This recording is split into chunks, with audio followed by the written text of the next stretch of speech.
Hello there, I'm TJ the Brickwright and welcome to Brickslopes 2022, and here today I'm going to show you my display. So first off, we're going to start off, we got the ATTC, one of the biggest vehicles we've ever built in the Lego room and for the channel.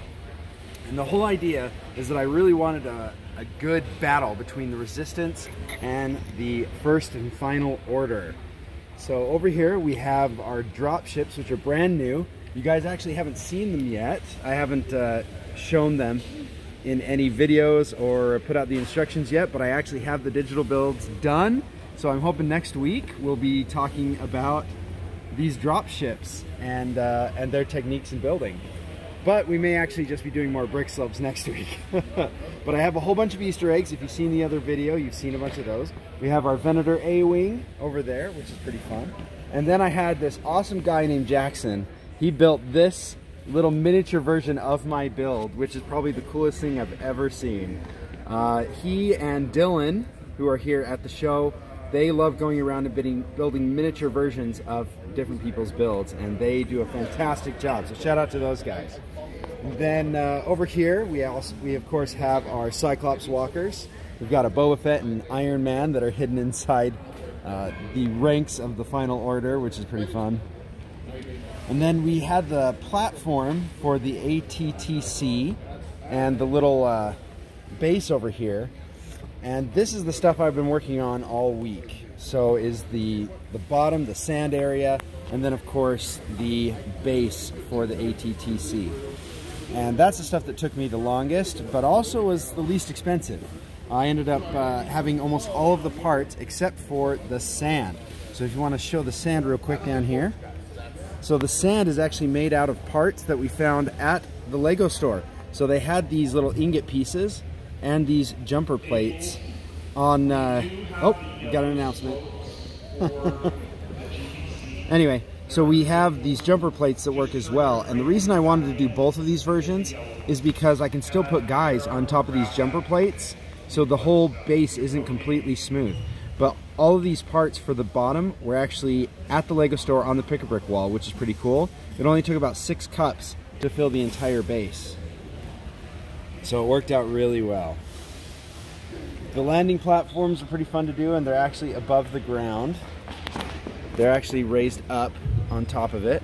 And then back here, I guess we got a lot of announcements. But then over here, we actually have one of these spikes, these rock spikes that come up through the sand. It was actually cut off so that they could add this platform, this landing pad, which is pretty fun. I actually had Admiral Thrawn coming out of the base over here at first, but somebody let me know that Admiral Thrawn is worth quite a bit of money, so I used the Brickslopes official minifig for the year on the guy, and that seems to be a better idea, so I don't have so much value sitting out on the field. But yeah, that's my whole display. We had the scavenger hunt that I did the other video for, and you guys are welcome to go watch that. It's pretty fun. But yeah, there have been some amazing, amazing builds. The biggest issue for me this year is that they didn't have enough table space. So I actually had to bring these tables from my own house, which was not a pleasant experience, but it ended up working.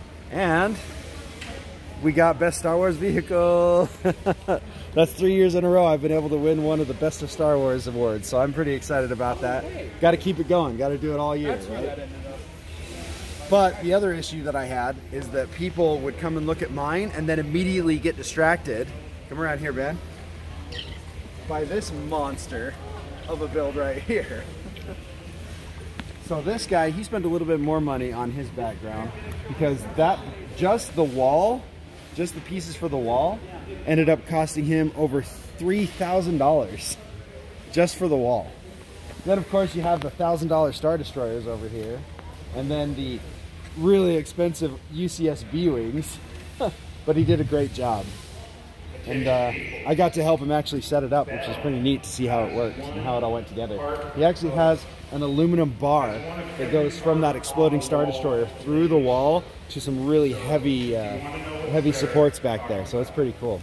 Sorry for all the announcements and stuff. I tried to pick a time when people weren't here yet, but that's okay. Anyway, that's it pretty much. If you guys want a little bit more in-depth video or want to see more on the build, yeah, I can probably do some more videos and show you some of the other details, but that's pretty much it. So thank you so much, and we'll catch you guys next time in the Lego room. How's it been?